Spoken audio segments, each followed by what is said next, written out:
Thank you thank you thank you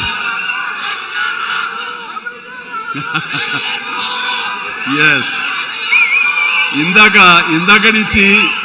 ఇందాక నుంచి చాలా చెప్తూ నా అచీవ్మెంట్స్ గురించి చెప్పాను. Pawan Kalyan is my achievement, Ram Charan is my achievement, నా ఫ్యామిలీలో ఉన్న అందరు బిడ్డలు అందరూ కూడా నా అచీవ్మెంట్. వీళ్ళందరూ చూస్తుంటే ఇది కదా నేను సాధించానని. మొన్న పవన్ కళ్యాణ్ ఇంటికి వచ్చినప్పుడు ఒక మాట అన్నాడు, అన్నయ్య నీకు ఒక మాట అన్నయ్యవాడి గుర్తుందా అని. ఏమన్నానరా, మన ఇంట్లో ఇంతమంది మీరందరూ ఉన్నందుకు, నాకు ఈ అవకాశం భగవంతుడు ఇచ్చినందుకు ఇది నాతో ఆగిపోకూడదు. ఒక రాజ్ కపూర్ ఫ్యామిలీలో ఎంతమంది ఎలా ఉన్నారో ఆ రకంగా మరొక రాజ్ కపూర్ ఫ్యామిలీ మన మెగా ఫ్యామిలీ అవ్వాలి అని నువ్వు చెప్పావు.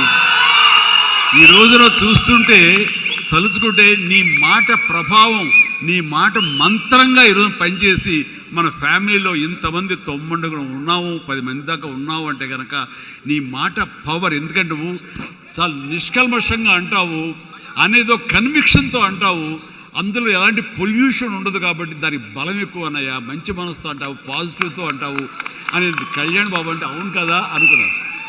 తెలియకుండా అదే ఒక పత్రిక కపూర్ ఫ్యామిలీ ఆఫ్ సౌత్ అంటూ మా గురించి ప్రస్తావించినప్పుడు, భగవంతుడా, ఇది మా గొప్పతనం కాదు, నువ్వు ఈ ప్రజలు, నా అభిమానులు, ఈ ప్రేక్షకులు మమ్మల్ని ఆదరించారు కాబట్టి మేము ఈ స్థాయిలో ఉన్నాము అనుకున్నది ఆ రకంగా సాధించగలిగాము అనిపిస్తుంది. అండ్ గతంలో ఎప్పుడు నేను ఏ సభలోనూ ఇంత మనసిప్పి మాట్లాడుకోలేదు. అది మీతోటి నేను మనసిప్పి మాట్లాడుకునేంత ఆప్తుల మధ్య ఈ ఆప్తా సంస్థ సంబంధించి నా గుండెని టచ్ చేశారు. అందుకనే లోపల నుంచి అది తన్నుకు వచ్చింది కాబట్టి మనస్ఫూర్తిగా నా కుటుంబ సభ్యులతోటి, నా వాళ్ళతోటి నేను మాట్లాడుతున్నట్టుగా అనిపిస్తుంది.